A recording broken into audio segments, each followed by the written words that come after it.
সুপ্রিয় ছাত্রছাত্রীবৃন্দ, কেমন আছো? নিশ্চয়ই ভালো আছো। করোনার স্বাস্থ্যবিধি মেনে চলছো নিশ্চয়ই। গত ক্লাসে যে সমস্ত সংজ্ঞা, সূত্র, পার্থক্য, সম্পর্কসমূহ সম্পর্কে আলোচনা করেছি তা নিশ্চয়ই পড়েছো। আমরা যে প্রতিদিন আয়নার সামনে দাঁড়াই, সেটা কি দর্পণ বলতে পারবে কি? হ্যাঁ, এটি সমতল দর্পণ। প্রতিসরণের দ্বিতীয় সূত্র কে আবিষ্কার করেছেন? জার্মানির লিডেন বিশ্ববিদ্যালয়ের অধ্যাপক স্নেল। তার নামানুসারে এই সূত্রটিকে স্নেলের সূত্র বলা হয়। একে আবার সাইনের সূত্রও বলে। আপেক্ষিক প্রতিসরণাঙ্কের জন্য নির্দিষ্ট একজোড়া মাধ্যম ও নির্দিষ্ট রঙের আলোর প্রয়োজন। যদি এ ও বি দুটি মাধ্যম হয় এবং আলো এ মাধ্যম থেকে বি মাধ্যমে প্রবেশ করে, তবে তাদের মধ্যে সম্পর্ক হবে এ মিউ বি সমান sine I divided by sine R. আর পরম প্রতিসরণাঙ্কের জন্য আলোকরশ্মি শূন্য মাধ্যম থেকে কোনো মাধ্যমে তির্যকভাবে প্রবেশ করতে হবে।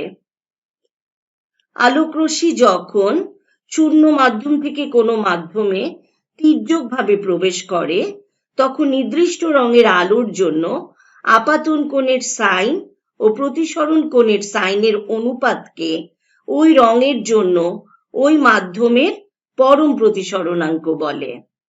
সাধারণভাবে বায়ুর সাপেক্ষে কোনো মাধ্যমের প্রতিসরণাঙ্ককে পরম প্রতিসরণাঙ্ক বা শুধু প্রতিসরণাঙ্ক ধরা হয়।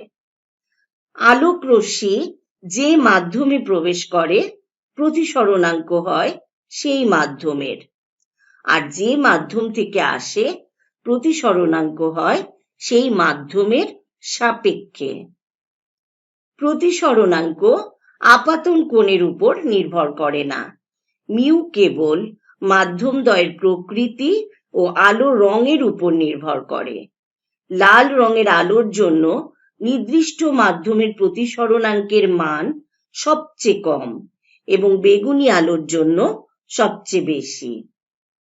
যে মাধ্যমের প্রতিসরণাঙ্ক বেশি, সেই মাধ্যমের আলোকীয় ঘনত্ব বেশি, বা সেটি আলোর সাপেক্ষে ঘনতর। আর যে মাধ্যমের প্রতিসরণাঙ্ক কম, তার আলোকীয় ঘনত্ব কম, বা সেটি আলোর সাপেক্ষে লঘুতর। তবে এই ঘনত্ব বা লঘুত্বের সাথে মাধ্যমের প্রাকৃতিক ঘনত্ব বা আপেক্ষিক গুরুত্বের কোনো সম্পর্ক নেই। যেমন কেরোসিনের ঘনত্ব পানির ঘনত্বের চেয়ে কম, কিন্তু কেরোসিনের প্রতিসরণাঙ্ক পানির প্রতিসরণাঙ্কের চেয়ে বেশি। কেরোসিনের প্রতিসরণাঙ্ক 1.44, পানির প্রতিসরণাঙ্ক 1.33। আমরা গত ক্লাসে সংকট কোণের সংজ্ঞা সম্পর্কে জেনেছিলাম। এখন যদি বলা হয় কাচের সংকট কোণ 42 ডিগ্রি বলতে কি বুঝো, তখন আমরা কি বলবো? আমরা জানি আলোক রশ্মি ঘন থেকে হালকা মাধ্যমে আপতিত হলে আপাতন কোণের যে মানের জন্য প্রতিসরণ কোণের মান সর্বাধিক হয়, অর্থাৎ প্রতিসরণ কোণ 90 ডিগ্রি হয়, সেই কোণকে সংকট কোণ বলে। সুতরাং কাচের সংকট কোণ 42 ডিগ্রি বলতে বোঝায় আপাতন কোণের মান 42 ডিগ্রি হলে প্রতিসরণ কোণ 90 ডিগ্রি হয়। আপাতন কোণের মান 42 ডিগ্রির চেয়ে বেশি হলে কি হবে?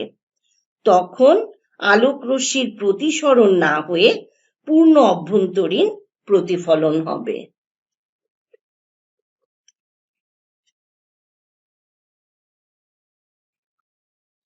আজকে আমি তোমাদের ফার্মাটের নীতি ও তার প্রয়োগ সম্পর্কে আলোচনা করব।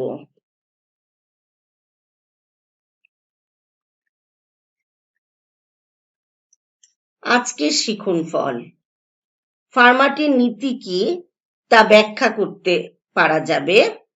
ফার্মাটের নীতি ব্যবহার করে আলোর প্রতিফলনের সূত্র প্রমাণ করা যাবে।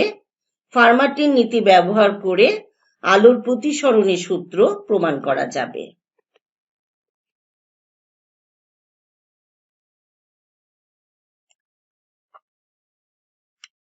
ফার্মাটের নীতি। 1650 খ্রিস্টাব্দে ফরাসি গণিতবিদ পেয়ারে ফার্মাট আলোক রশ্মির বিভিন্ন সূত্র ব্যাখ্যা করার জন্য একটি নীতি প্রবর্তন করেন। নীতিটি ফার্মাটের নীতি নামে পরিচিত।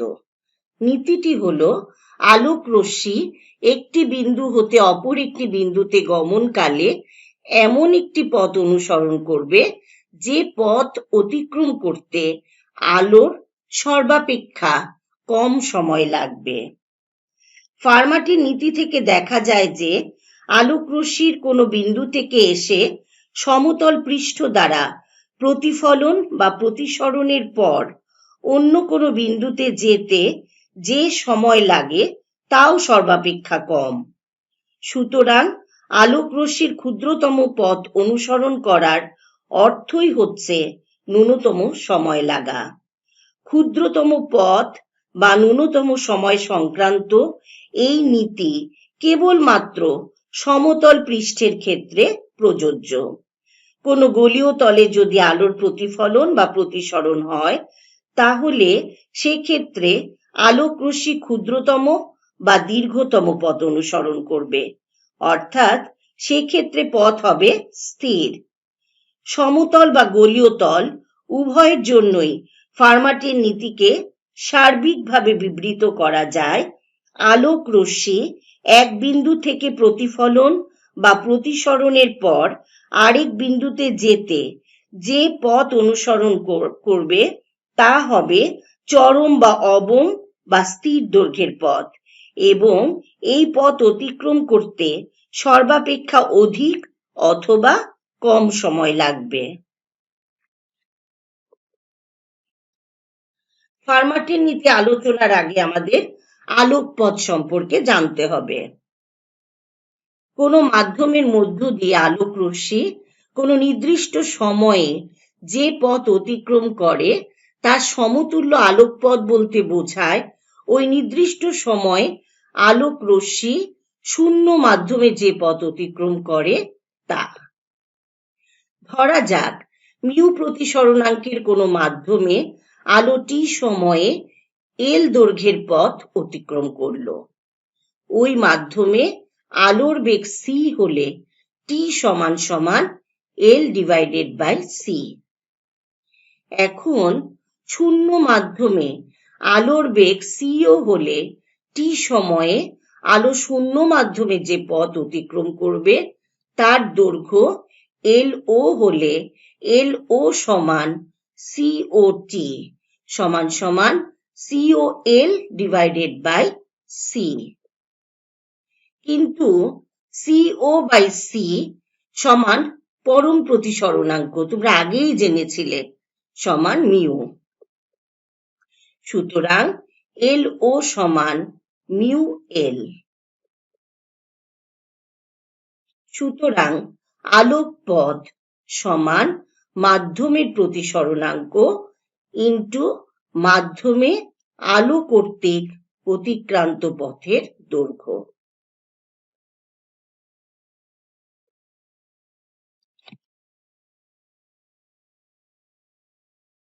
এখন তোমরা একটা ভিডিও লক্ষ্য করো। Applying Fermat's principle, it is easy to verify the law of reflection of light. When light does not change the medium in which it propagates, its speed does not change either. Therefore, the shortest time will correspond to the shortest distance. Which of the paths AKB, AOB, APB, or ASB is the shortest? In order to find the shortest path, we need to find the reflection of point B and then link points A and B prime. It is now clear that the shortest distance is APB.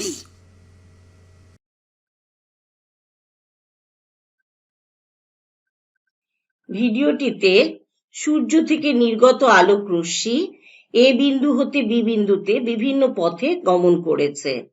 পথগুলিকে নির্দেশ করলে আমরা বলতে পারি সেগুলো হলো A K B, A O B, A P B, A S B. ফার্মাটের নীতি অনুযায়ী যে রশ্মিটি সবচেয়ে কম সময়ে এ বিন্দু হতে বি বিন্দুতে পৌঁছাবে সেটিই হবে আলোক রশ্মির সর্বনিম্ন পথ। এ পথ নির্ণয়ের জন্য বি বিন্দু হতে একটি অভিলম্ব আঁকতে হবে এবং যে রশ্মিটি ওই অভিলম্বকে ছেদ করবে সেটিই হবে সর্বনিম্ন পথ। চিত্রে এপিবি হলো সর্বনিম্ন পথ।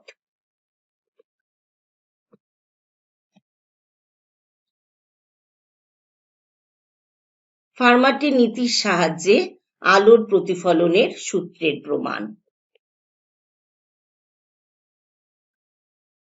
ডান পাশে তোমরা দেখো, মনে করি এবি একটি সমতল দর্পণ, এবি সমান এল।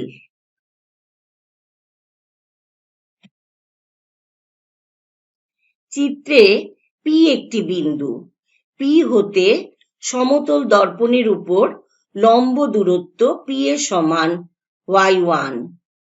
পি হতে একটি আলোক রশ্মি পি কিউ দর্পণের কিউ বিন্দুতে θ1 কোণে আপতিত হলো।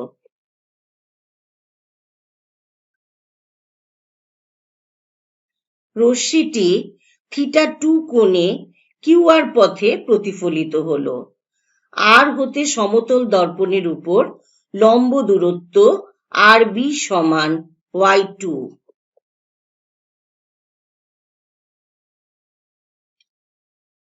ধরি PO সমান x, তাহলে RO সমান L - x।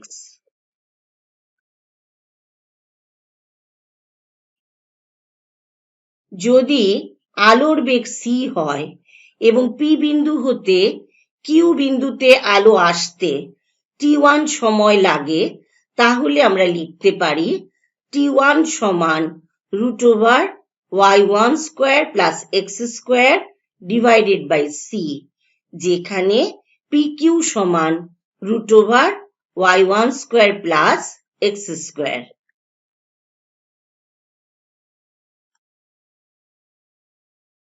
অনুরূপভাবে কিউ বিন্দু হতে আর বিন্দুতে আলো আসতে t2 সময় লাগলে আমরা লিখতে পারি t2 সমান √y2² + L - x² divided by c, যেখানে কিউ আর সমান √y2² + L - x²।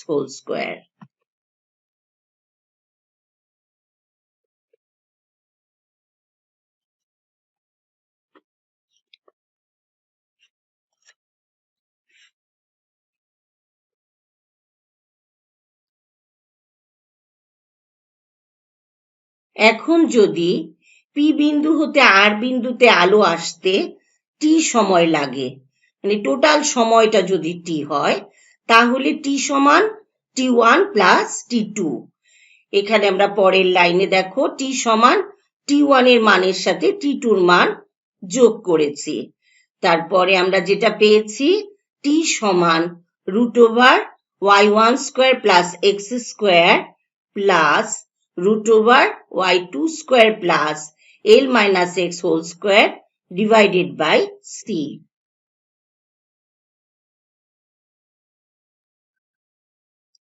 ফার্মাটের নীতি অনুযায়ী সময় t হবে সর্বনিম্ন, আর আলোক রশ্মির দূরত্ব x পরিবর্তিত হয়ে বিভিন্ন পথে গমন করতে পারবে, অর্থাৎ সময় হলো দূরত্বের ফাংশন। অতএব t মিনিমাম সমান ফাংশন অফ x, অর্থাৎ t কে যদি আমরা x এর সাপেক্ষে ব্যবকলন করি তবে তা হবে 0, কারণ আমরা জানি ধ্রুব রাশির ব্যবকলন 0 হয়। তাই dt/dx সমান সমান d/dx এবং তারপরে আমরা t এর মানটা লিখেছি। পরবর্তী লাইনে আমরা x এর সাপেক্ষে t কে ব্যবকলন করেছি। তোমরা ব্যবকলন করা আগেই শিখেছো। সর্বশেষে আমরা পেয়েছি দেখো x divided by √x² + y1² সমান সমান L - x divided by √y2 square plus l minus x whole square.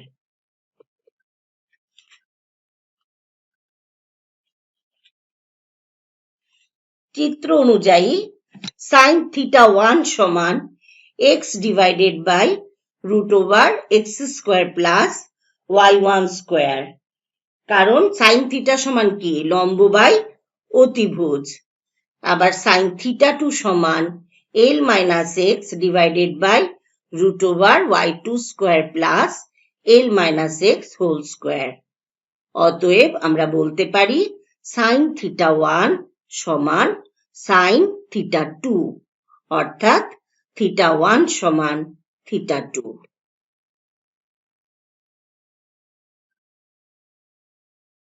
অতএব আলোর প্রতিফলনের সূত্র প্রমাণিত হলো।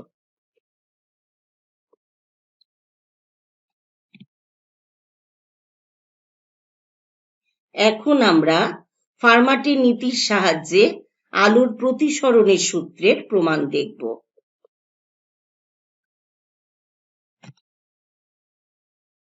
ডান পাশের চিত্রে দেখো, মনে করি দুটি মাধ্যম V1 এবং V2। একটি আলোক রশ্মি V1 মাধ্যমের A বিন্দু থেকে মাধ্যমদ্বয়ের বিভেদ তল MN তে থিটা কোণে আপতিত হলো। অতঃপর রশ্মিটি θ2 কোণে প্রতিসরিত হয়ে V2 মাধ্যমের B বিন্দুতে পৌঁছালো। ধরি AP সমান x, তাহলে PQ সমান l minus x এবং AM সমান H1 ও BN সমান H2।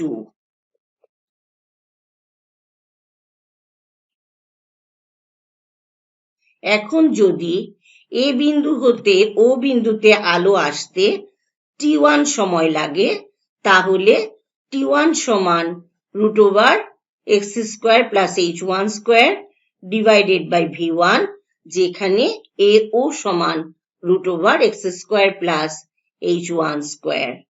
অনুরূপভাবে যদি O বিন্দু হতে B বিন্দুতে আলো আসতে T2 সময় লাগে, তাহলে T2 সমান √h2 square plus l minus x whole square divided by V2, যেখানে OB সমান √h2 square plus l minus x whole square।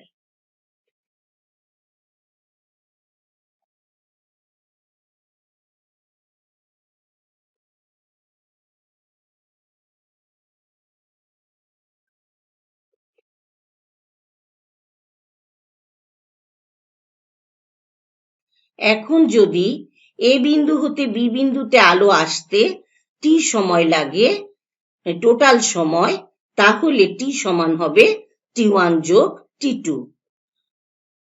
সমান সমান T is equal to, আমরা T1 এর মানের সাথে T2 এর মানকে যোগ দেখিয়েছি।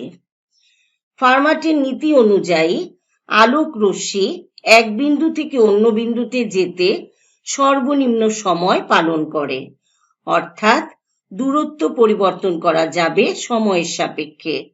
তাহলে সর্বনিম্ন সময় হবে দূরত্বের function. T minimum is equal to function of x.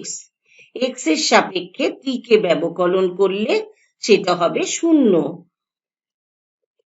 এখানে আমরা x এর সাপেক্ষে t কে ব্যবকলন করেছি।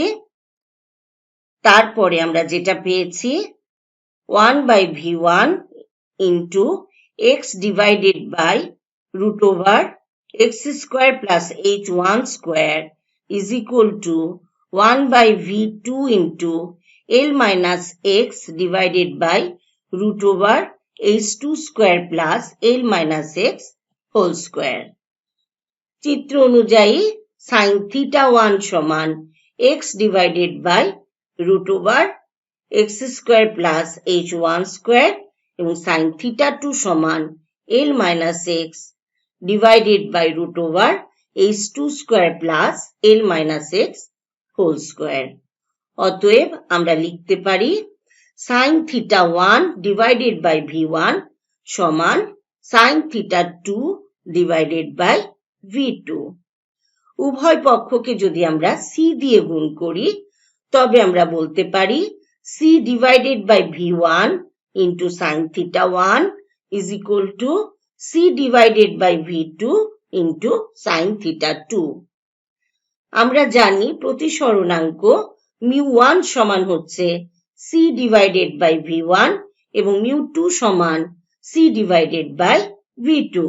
সুতরাং mu1 sin theta 1 সমান হচ্ছে mu2 sin theta 2। এটি আমরা আগেও স্নেলের সাধারণ রূপে দেখেছিলাম। অতএব আলোর প্রতিসরণের সূত্র প্রমাণিত হলো। আমরা প্রতিফলন ও প্রতিসরণ উভয় সূত্রে সর্বনিম্ন সময় ধরেছি। এক্ষেত্রে কিন্তু আলোক রশ্মির মোট পথ l সর্বাপেক্ষা কম বা সর্বাপেক্ষা বেশি বা স্থির থাকবে।